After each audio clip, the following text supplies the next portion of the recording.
Hello welcome back to Jithu's kitchen. അപ്പം നമ്മളിന്ന് ഇവിടെ തയ്യാറാക്കാൻ പോകുന്നത് ഏത്തക്ക, അതായത് നേന്ത്രക്ക വെച്ചിട്ടൊരു ചിപ്സാണ്. ബനാന ചിപ്സ് എന്ന് പറയുന്നത് കാരണം വെച്ച് കഴിഞ്ഞാൽ എനിക്ക് പെട്ടെന്ന് ഇങ്ങനെ ചിപ്സ് എന്ന് പറയുമ്പോൾ ഓർമ്മ വരുന്നത് വെച്ചാൽ ഞാൻ കോളേജിൽ കർണാടകയിലാണ് പഠിച്ചത്. അപ്പോൾ അവിടുത്തെ നവോദയ ഡെൻ്റൽ കോളേജിലാണ് പഠിച്ചത്. അപ്പോൾ അവിടെ പഠിച്ചുകൊണ്ടിരുന്ന സമയത്ത് നമ്മൾ നാട്ടിലോട്ടൊക്കെ വരുമ്പോൾ ഇപ്പോൾ കേരളീറ്റ്സ് ആര് നാട്ടിലോട്ട് വന്നാലും അവരോട് ഇപ്പം നോർത്ത് ഇന്ത്യൻസ് പറയും വരുമ്പോൾ ബനാന ചിപ്സ് കൊണ്ടുവരണമെന്നൊക്കെ പറയും കേട്ടോ അവർ. അപ്പോൾ എല്ലാവർക്കും ഫേവറേറ്റ് ആയിട്ടുള്ളൊരു ഐറ്റമാണ് ബനാന ചിപ്സ് എന്ന് പറയുന്നത്. അപ്പം മിക്കവർക്കും അറിയത്തില്ല എങ്ങനെയാണ് നല്ല ക്രിസ്പി ആയിട്ട് നല്ല ടേസ്റ്റി ആയിട്ട് ഉണ്ടാക്കിയെടുക്കാമെന്ന്. അപ്പോൾ ഇന്ന് നമ്മുടെ വീഡിയോയിൽ നിന്ന് അതാണ് നമ്മൾ പരിചയപ്പെടാൻ പോകുന്നത്. അപ്പോൾ അതിന് മുമ്പ് നിങ്ങൾ ആദ്യമായിട്ട് നമ്മുടെ ഈ ചാനൽ കാണുന്നെങ്കിൽ മറക്കാതെ എല്ലാവരും സബ്സ്ക്രൈബ് ചെയ്യണം. വീഡിയോ ഇഷ്ടപ്പെടുന്നതിന് ഷെയർ ചെയ്യാൻ ലൈക്ക് ചെയ്യാനും മറക്കരുത്.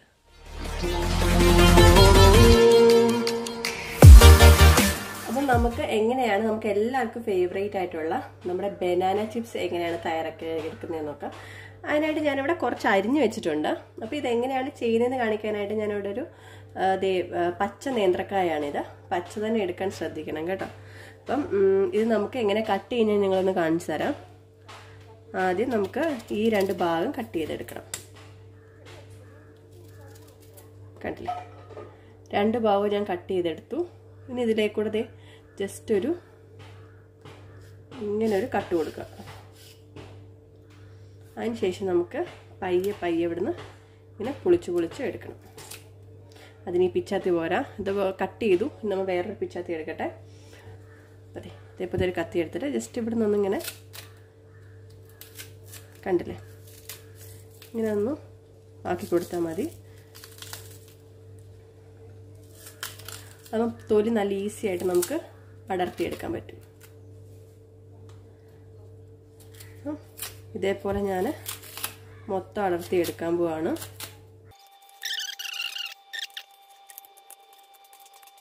കണ്ടില്ലേ, അപ്പം ഞാൻ നന്നായിട്ട് പൊളിച്ചെടുത്തിട്ടുണ്ട്.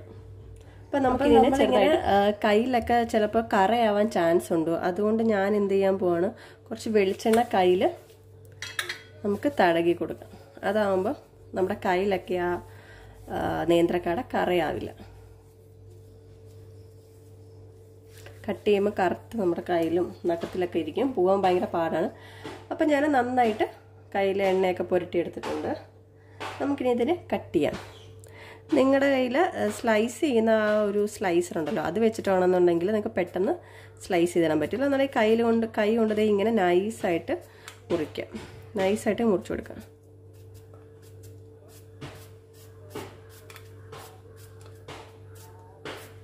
കണ്ടില്ലേ, ഈ ഒരു കാട വലിപ്പം കണ്ടില്ലേ, നല്ല സ്ലൈസാക്കി മുറിച്ചെടുക്കാം. അപ്പോൾ ഇത് ഫുൾ ഞാൻ കട്ട് ചെയ്യട്ടെ. ഇതിങ്ങനെ നിങ്ങൾ തൊലി പൊളിച്ചിട്ട് കുറച്ച് നേരം നിങ്ങൾക്ക് ഇങ്ങനെ വെക്കണം, എന്തെങ്കിലും പണി എന്തെങ്കിലും ഉണ്ടെന്നുണ്ടെങ്കിൽ നേരത്തെ പൊളിച്ച് വെക്കുകയാണെന്നുണ്ടെങ്കിൽ കറ പിടിക്കാനുള്ള ചാൻസ് ഉണ്ട്. കട്ട് ചെയ്തല്ല കേട്ടോ, അങ്ങനെ ജസ്റ്റ് നേരത്തെ കാണിച്ചില്ല. ഇതേപോലെ തൊലി കളഞ്ഞിട്ട് വെക്കുകയെന്നുണ്ടെങ്കിൽ ഇതിൻ്റെ പുറത്തേക്ക് ഇങ്ങനെ കറ പിടിക്കാൻ ചാൻസ് ഉണ്ട്. അപ്പോൾ അത് അവോയ്ഡ് ചെയ്യാനായിട്ട് ഒരു ടിപ്പുണ്ട് കേട്ടോ. നമ്മളുടെ ഒരു പാത്രം എടുക്കുക, അതിൻ്റെ നിറച്ച് വെള്ളം എടുത്തതിന് ശേഷം ഈ നേന്ത്രക്കായ നിങ്ങൾക്ക് എത്രയുണ്ടോ അത്രയും മുങ്ങിക്കിടക്കാനായിട്ടുള്ള വെള്ളം എടുത്തതിന് ശേഷം അതിലേക്ക് കുറച്ച് മഞ്ഞൾപ്പൊടി ഇട്ട് കായ് ഇങ്ങനെ മുക്കി വെച്ചാൽ മതി. അപ്പോൾ പിന്നെ ഇതിൻ്റെ പുറത്തൊക്കെ ഇങ്ങനെ ഈ കറ പിടിക്കത്തില്ല.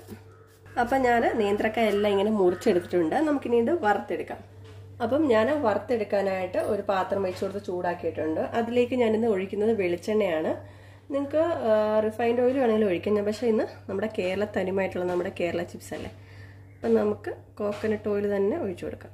അപ്പോൾ എത്ര അളവൊന്നും പറയുന്നില്ല, വറുത്തെടുക്കാൻ ആവശ്യമായിട്ടുള്ള എണ്ണ നിങ്ങൾക്ക് ഒഴിച്ചു കൊടുക്കണം.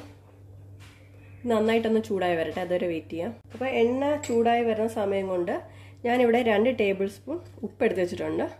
അതിലേക്ക് കുറച്ച് വെള്ളം കൂടെ ചേർത്ത് കൊടുക്കുക.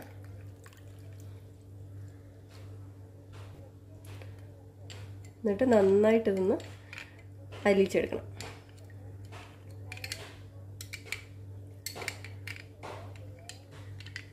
നമുക്കിതങ്ങോട്ട് മാറ്റി വെക്കാം. നമ്മുടെ എണ്ണ നന്നായിട്ട് ചൂടായി കഴിഞ്ഞാൽ മീഡിയം ഫ്ലെയിമിലിട്ടിട്ട് വേണം നമ്മളിത് വറുത്തെടുക്കാനായിട്ട്. ലോ ടു മീഡിയം അങ്ങനെ വേണം പോകാനായിട്ട്. അങ്ങനെയാണെന്നുണ്ടെങ്കിൽ നല്ല ക്രിസ്പായിട്ട് കിട്ടും. പെട്ടെന്ന് നമ്മളിത് ഹൈ ഫ്ലെയിമിലിട്ട് വറുത്തെടുത്ത് കഴിഞ്ഞാൽ ഉള്ളു വേവാതെ പെട്ടെന്ന് ഫ്രൈ ആയി വരും. പക്ഷെ പെട്ടെന്ന് തന്നെ അത് കുഴഞ്ഞു പോകാൻ ചാൻസ് ഉണ്ട്, ക്രിസ്പായിട്ടിരിക്കില്ല. അപ്പോൾ നമ്മുടെ എണ്ണ നന്നായിട്ട് ചൂടായി വന്നിട്ടുണ്ട്. അതിലേക്ക് ഇങ്ങനെ ഒട്ടിയിരിക്കുകയാണെന്നുണ്ടെങ്കിൽ കൈ കൊണ്ട് ജസ്റ്റ് ഒന്ന്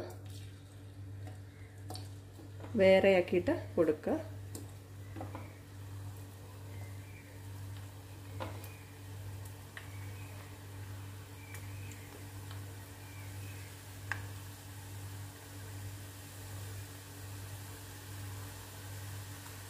ഒരു സ്ലൈസർ ഉണ്ടെന്നുണ്ടെങ്കിൽ നിങ്ങൾക്ക് ഡയറക്റ്റ് എണ്ണയ്ക്കകത്തോട്ട് തന്നെ സ്ലൈസ് ചെയ്തിടാം. ഇതിപ്പോൾ ഞാൻ നേരത്തെ അരിഞ്ഞു വെച്ചത് കൊണ്ട് നമുക്ക് ഓരോന്നായിട്ട് ഇട്ട് കൊടുക്കാം. നല്ലതാണെങ്കിൽ ഒട്ടിപ്പിടിച്ച് കഴിഞ്ഞാൽ പിന്നെ കഴിക്കാൻ ഒരു സുഖം കാണില്ല. അപ്പം ആദ്യത്തെ ബാച്ചിന് ഇട്ട് കൊടുത്തു. നന്നായിട്ടൊന്ന് ഫ്രൈ ആയി വരട്ടെ. നമുക്ക് മീഡിയം ഫ്ലെയിമിലേക്ക് ഇടാം. ഇപ്പോൾ ഇടുന്ന സമയത്ത് നന്നായിട്ട് കുമ്പളയൊക്കെ കാണും. ആ കുമ്പള എന്ന് പറഞ്ഞു കഴിഞ്ഞാൽ മൂത്ത് കഴിയുമ്പോൾ ആ കുമ്പളയൊക്കെ ഒന്ന് അടങ്ങി നല്ല ക്രിസ്പായിട്ട് വരും. ജസ്റ്റ് ഒന്ന് ഇളക്കി ഇങ്ങനെ കൊടുക്കുക. അപ്പോൾ എല്ലാ സൈഡിലും നന്നായിട്ട് ഫ്രൈ ആയി കിട്ടും. മീഡിയം ഫ്ലെയിമിൽ കിടന്നിട്ടാണ് ഫ്രൈ ആയിക്കൊണ്ടിരിക്കുന്നത്.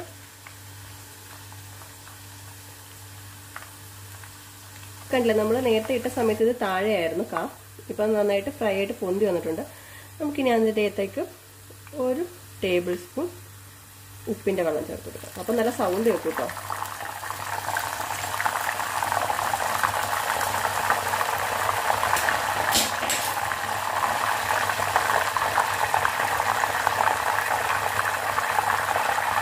കണ്ടില്ലേ, നല്ല സൗണ്ടാണ് ഇതിന്.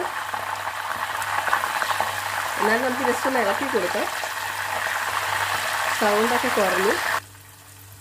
കുറച്ചുകൂടെ നമുക്ക് ഫ്രൈ ചെയ്തെടുക്കണം. കണ്ടില്ലേ, കിളിയില സൗണ്ട് ഇപ്പം തന്നെ കേട്ട് തുടങ്ങി. എന്നാലും കുറച്ചുകൂടെ മൂക്കാനുണ്ട്. ബബിൾസൊക്കെ ഒന്നും കൂടെ ഒന്ന് അടങ്ങാനുണ്ട്.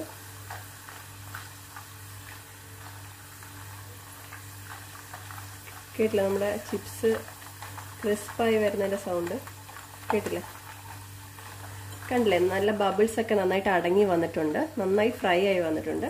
നമുക്കിന്നത്തെ ഇതേ ടിഷ്യൂ പേപ്പറും ഇതേപോലെ സ്ട്രെയിനറും വെച്ചിട്ട് നമുക്ക് കോരിയെടുക്കാം. കണ്ടില്ലേ, കോരി ഇടുമ്പോൾ തന്നെ നല്ല കിലുകിലാ സൗണ്ട് ചെയ്യുന്നത്.